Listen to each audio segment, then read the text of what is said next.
Okay, so here's a video that will focus on only one problem, and I'll call it the ladder problem. And this is a problem that falls under the topic of related rates. So that's where I'm going to post it with respect to our assignments. And it's I guess you could say, a classic calculus problem. I would imagine that any calculus book out there, if you look at the section on related rates, has some variation of the ladder problem in it, okay?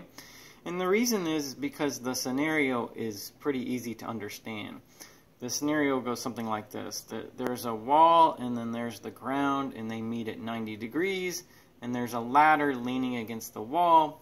And for whatever reason, this contact point of the ladder on the ground begins to get a little slippery, and the bottom of the ladder slides out this way at some constant rate. Okay? Now, that is a fairly easy scenario to understand, because you can imagine that you could lean a ladder against a wall, and that maybe we lose friction here, and that slides out, and then this is going to slide down, and so on. Now, I know that situation's not fascinating, okay? But we talk about it in calculus because it's a situation that's easy to understand. Now, I know I'm rambling a little bit, but I do want to give you the context. I mean, if you want to study something more fascinating, such as mechanical vibrations, which is something that, say, a mechanical or aerospace engineer must be very knowledgeable about, then the situations are harder to understand, okay? And then the math is pretty difficult also.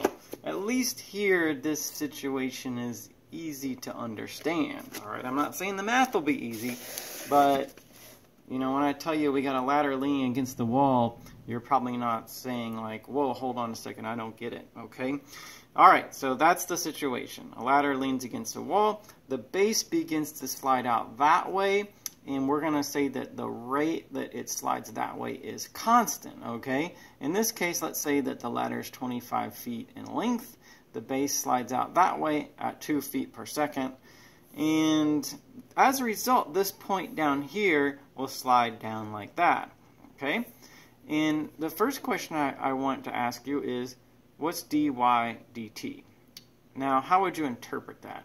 Maybe when you're doing your homework or your test or something, the question doesn't say, what is dy dt? The question might say, how fast does the top of the ladder slide down as a result of the bottom of the ladder sliding out? That's what this is asking, okay? The base of the ladder slides this way, that fast. How fast will the top slide down? Well, it turns out the truth is, even though the base of the ladder slides out at a constant rate, the top will slide down, but the speed will vary. It won't be constant, okay? So that's why we call this related rates. And even though that this problem is not completely fascinating, can you see as, say, a scientist or an engineer how one thing happening at a certain rate in a certain way can affect something else somewhere else, all right? In some other part of the situation. So that's why we study related rates. How does one thing moving or happening affect another thing? All right. Okay, so I think I've said enough about it. Now, the way that we do these is we start first with a relevant equation. What's an equation that would be true about this situation with these variables involved? I'm calling the distance from the wall to the base of the ladder x, and the distance from the ground to the top of the ladder, its contact point on the wall, I'm calling that y. And I'm calling the ladder, say it's a fixed 25 feet at all times, all right? So what's an equation that would be true about that situation? Well, here's the operative equation. X squared plus y squared equals 25 squared, okay? That would at least be true, and that's where we start. We start with something that's true about the situation, all right? Now, if I want to know what dy dt is, how fast this vertical distance here is changing in time, that's what dy over dt is, then I take the time derivative of this equation. That's our technique, all right? I can do that because everything here depends on time except the length of the ladder. The length of the ladder is constant, all right? It's not changing in time. But x and y are both changing in time as the base of the ladder slides out. So, okay. Now, when we do this part, we take the derivatives of these variables with whatever rule would be appropriate, but we use something kind of like the chain rule from there, okay? Let me show you what I mean. So what's the derivative of x squared? That would be 2x. But then I have to follow that with dy dt. Or sorry, dx dt. Alright. And I'll explain a little bit more about why I put the dx dt there in a minute. What about plus? What do we do with plus when we take derivatives? We carry that along. What's the derivative of y squared? Well, that'd be 2y. And that's d times dy dt. And what's the derivative of 25 squared? Well, 25 squared is 625. That's a constant. But the derivative of all constants is 0. Well, maybe you see why. We've taken that for granted for a long time, but the length of the ladder is not changing, so its time derivative is 0 if it doesn't change. All right, so the derivative of that constant over there is 0. Now, real quick, why do I say the derivative of x squared is 2x times dx dt? Why don't I just say the derivative of x squared is 2x? Well, it comes down to the chain rule. All right, that's really all it is. And let me show you how it's just the chain rule. So I'm going to meander a little bit, but there's a lot to learn and a lot for me to tell you. Say by analogy you wanted the derivative of 2x minus 1 squared. What would you say the derivative of that was? Say before we ever learned about any of these word problems, what would you say y prime was? We'd say, well, okay, 2x minus 1 first power, and then you have to follow that with something. You have to follow that with the derivative of that inside part, which is 2, okay? That's the chain rule. That's how we learn to use the chain rule. Now, why is that involved here?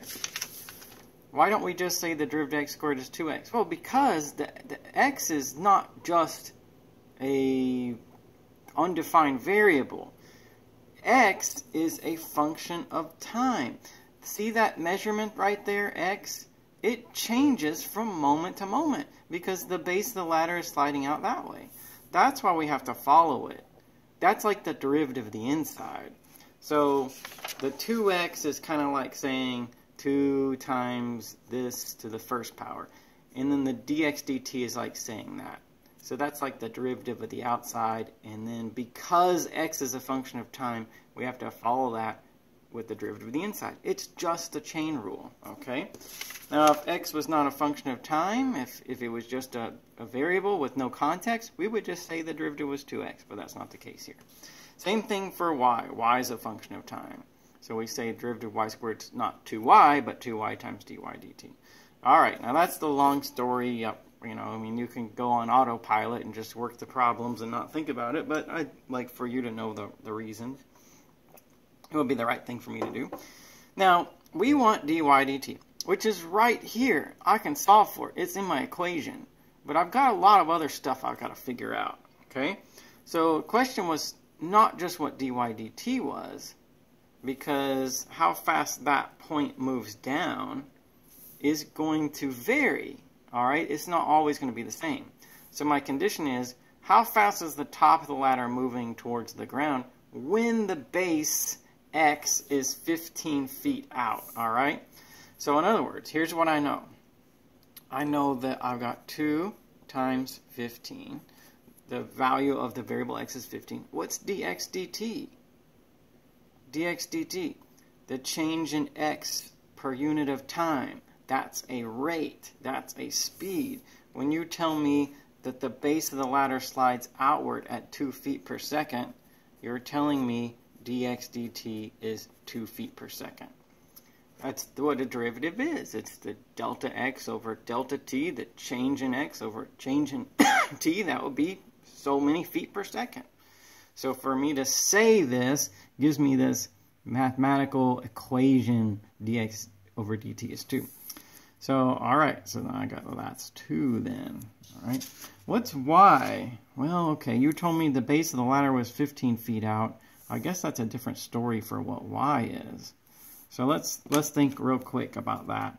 So there's this situation where the ladder leans against the wall, and the ladder's 25 feet, so like no matter where it is as it falls to the ground, that's still 25, and we were going to say that this is x and that this is y, right?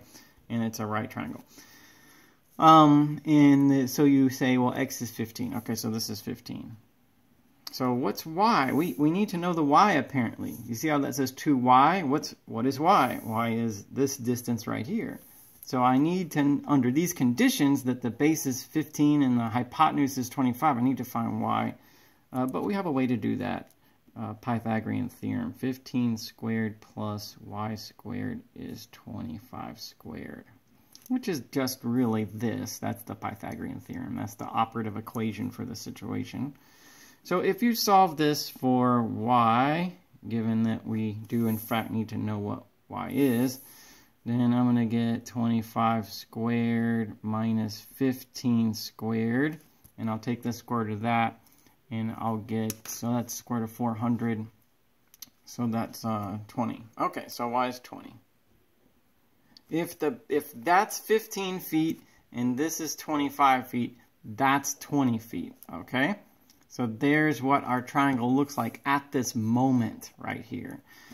All right, so let's see. Let's continue. I got 2, and what do we figure out? Y is 20, and then dy dt is the thing I'm trying to figure out, okay? So that's this remnant in my equation, this leftover thing. What's dy dt? It's there. You can solve the equation. This is an algebra problem at this point, okay? So say if that's going to be, what, 60, and this is 40. So doing really just algebra, I'll get dy over dt is, I'll move that over, I'll get negative 60, and then I'll divide by 40. And that turns out to be negative 1.5, okay? So my answer, the top of the ladder is sliding towards the ground at negative 1.5. That's a measurement. Don't give me a number for that. That's a measurement. So feet per second. Okay. It's sliding down towards the ground a little slower, at least in this scenario when the positioning is like that, a little slower than the bottom is sliding out. Okay. Why negative? Well, a derivative will be positive if the variable you take the derivative of is getting bigger. And if the base of the ladder slides out, that measurement x is getting bigger. That's why dx dt is 2, a positive number. But the bottom is sliding down, that this measurement here, y, is getting smaller. So if I did this and that wasn't a negative number, I know I did something wrong, okay? So negative 1.5 feet per second, meaning y is getting smaller from moment to moment. Okay, so that's the ladder problem. That's the form that it usually takes, but we can investigate some other things about this. Okay, so I wanna do part 2 here, the ladder problem part 2. So let's think about our same scenario, that we've got the 25-foot ladder leaning against the wall, making contact with the ground, and the bottom of it slides out at 2 feet per second. Let's say that everything is true now that was true before that I told you. Okay, so nothing changes. The bottom slides out 2 feet per second. Ladder's still 25 feet in length. All that's still the same. Then this triangle right here has a certain size to it. The triangle that the ladder makes with the wall and the ground. And can you tell me how that's changing? Like, is the area of that space getting bigger, or is it getting smaller? And how many square feet per second? Is it increasing or decreasing? That's what dA over dt is. So question, can you tell me what dA over dt is at the moment when the base of the ladder is 15 feet that way, where A is the area of the triangle? Now again, if I want to find dA dt, I need a true equation that involves the variable A. what would be a true equation about this situation that involves A? Well, that is a triangle and the area is 1/2 base times height, okay? Where everything is changing in time. Obviously, X changes in time, Y changes in time. As this triangle morphs and changes shape, then the area changes in time also. So there's my equation. And in order to find dA over dt, I need to take the time derivative of that equation. That's how we solve related rates problems. So what's the derivative of A? Well, I guess it'd be 1 times dA dt. Or again, that's the chain rule. And what about over here? I'll carry down the constant. What's the derivative of x times y? Well, in that case, we'd use the product rule. Normally, we'd say f prime g plus g prime f. Okay, what's the derivative of x? That would be dx dt. I should say, what's the time derivative of x? dx. 1 times dx dt. So f prime g plus g prime f. Okay, so right there you are looking at the product rule, something that we are very familiar with at this point. Okay, now I want dA dt. As long as I can work this out, I'll have my answer. It says dA over dt, the change in area per unit of time, is equal to whatever that is. Can you figure that out? Well, I got 1/2. What's dx dt? Well, we can interpret that as the speed that the base of the ladder slides outward, which is 2. Okay, so that's still 2. And when the base is 15 feet, didn't we figure out that the vertical measurement, the y, was 20 feet? Yeah, still true. We figured that out, so that's 20. So I'm going to get 2 times 20. Plus, what's dy dt? Well, think about that. That's how fast the bottom of the ladder is sliding down when the base is 15 feet out. Well, that happened to be part 1 of the problem, okay? So when the base is 15 feet outward, the top is sliding down at negative 1.5 feet per second. So I've got that number. That's negative 1.5. And then x, well, you told me that that measurement is 15 feet, so I put 15 feet in. All right, there's my answer. It just comes down to a matter of calculation. So let's see, 0.5, so 40 times 15. So that's 8.75. 8.75 what? 8.75. What would the units of dA over dt be? Area over time. So we measured distances in feet. So area would be square feet. And time was initially measured in seconds. So square feet per second. All right. So that's how. So that triangle, as it kind of morphs like this, slides down and slides out when the base is 15 feet this way, that triangle is gaining some area. It's getting bigger by about 8.75 square feet per second. This triangle right here, getting bigger. Okay, so I took the same initial situation and I measured how fast some other aspect of it was changing. This time the area of the triangle. Let's look at one more, okay? And this might be the hardest one, but I think we can do it if we focus, if we ask for help if we need it. The reason why I think this one might be the hardest is because it involves the angle. So look at this. Same situation. I got the ladder is 25 feet in length, and the base of the ladder slides that way at 2 feet per second. And the top will slide down, but that angle will also change. Okay? The angle will get bigger, won't it? So, can you tell me how fast is the angle changing per unit of time? What's d theta over dt? That's what that means. How fast is the angle changing? It might be like so many radians per second, or so many degrees per second, or something like that. when the base is 15 feet out. Okay, so I got the same condition that I'm asking all of these questions with respect to. Okay, all right. So there's my question. How's that angle changing? Well, I'm pretty sure, I'm absolutely sure it's getting bigger. So this will be a positive number. As far as what the number is, we'll have to work it out. Okay, so here it goes. Where do we begin with this? We start with a true equation. What equation is true that involves the variable theta, this angle, and the other aspects of this? When I see that and I look at x and y, which are these other measurements involved in our problem, I think tangent, because tangent of an angle is the opposite over the adjacent side. So I think here is my operative equation. Tangent of theta is equal to x over y. Now everything here, every single variable in this problem, the angle, the y, the x, they all change in time.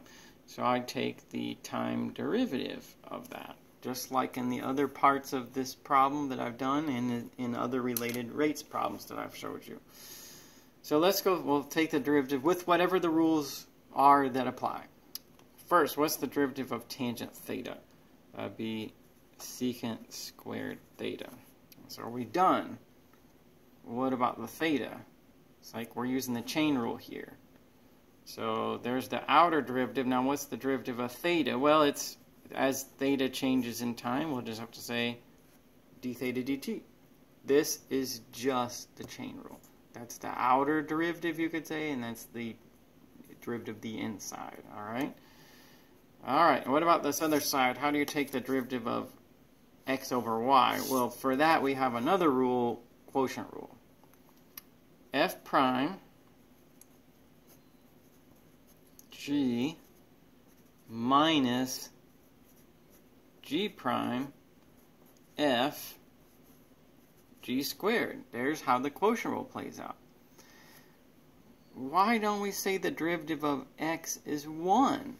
Well, because x is not just x. X is something changing in time. So we say the derivative, the time derivative, the derivative with respect to time of x is dx dt, and so on. So there, that's what we get. Now, here's what I want to do. Let's take secant squared, and I want to write it as cosine squared. Okay? And I want to fill the rest of this in. So dx dt, that's 2, right? The base of the ladder slides that way 2 feet per second. What's y when x is 15? Well, again, I'm doing these problems in succession because, you know, I figured out from the very beginning that if that happened to be 15 feet, this would be 20 feet. If x is 15, y is 20. Okay? A triangle is 15 feet wide, is 20 feet tall. That would be how it works. So y, 20, okay, minus dy dt.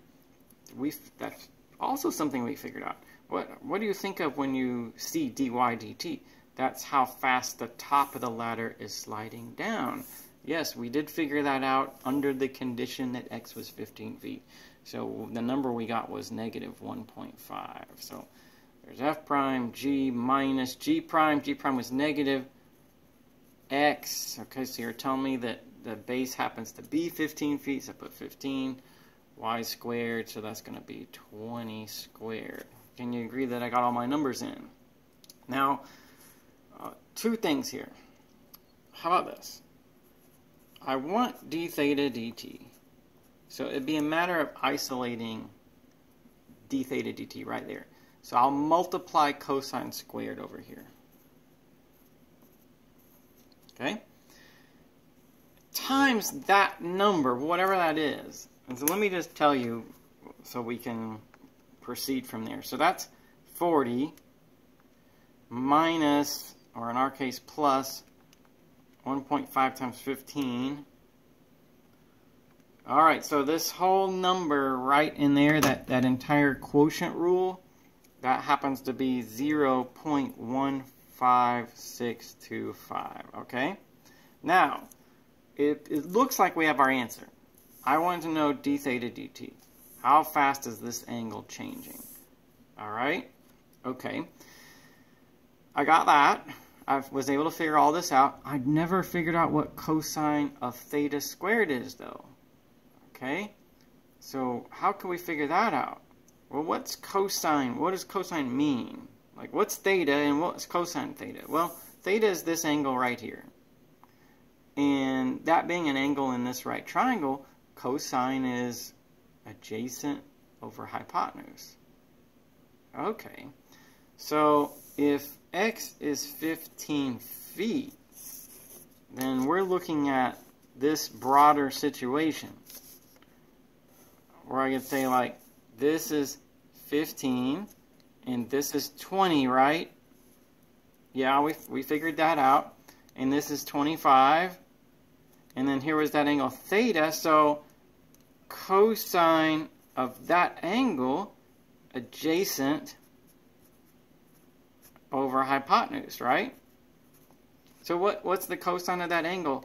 Cosine of that angle is, well, that will reduce to 4/5. Okay? Okay, so that's how you figure that out. See?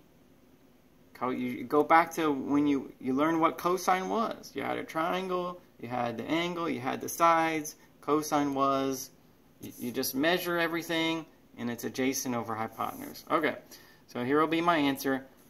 You could do 4/5. I'll go ahead and I'll take 0.8 squared. I'll multiply it times this number right here. Okay, and I'll get my answer. Let's see, times 0.8. So that's 0.1 exactly. All right, so d theta dt, 0.1, that's a measurement. What are the units? Angle over time. So remember I said, like, we got it. We're going to do science, engineering, anything that deals with measurements and the relationship between measurements. We need our units. Like here I said, that's not negative 1.5, it's negative 1.5 feet per second, all right? So here, this is 0.1 what? Well, the units would be angular units over time units. Now, you could say for angular units, you could measure an angle in degrees, or you can measure an angle in radians. The default, when you do a calculus problem, and you solve for d theta over dt, the number you get happens to be given to you in radians, okay? So that's just always the case. Like, no matter what, when I do that, I'll get a number there, and the units will be radians. And then how were you measuring time? Well, from the beginning of the problem, it was radians per second, okay? So that's the answer I'll give you. But somebody, might depend on the situation, the problem. Somebody might prefer degrees per second, all right? Like, can you imagine, like, this angle right here is opening up. It's getting bigger as the base slides out. 0.1 radians per second. Well, degrees per second might be a little bit easier to think about. So let's do this. 1 radian is 180 over pi degrees. Okay? So that's our conversion. So if I wanted to, I could convert this to degrees per second, if that would be a more appealing measurement, by multiplying by my conversion factor. Okay? So let me take this number 180 over pi, and say I'd like to convert this to degrees per second. So I'll take my number and multiply by my conversion factor. 1 radian is 180 over pi degrees. Multiply by 0.1, that turns out to be about 5 degrees per second. Okay, here's my number. 5.7, we'll have to round it to so many decimal places. I'll go ahead and do 5.7 degrees per second.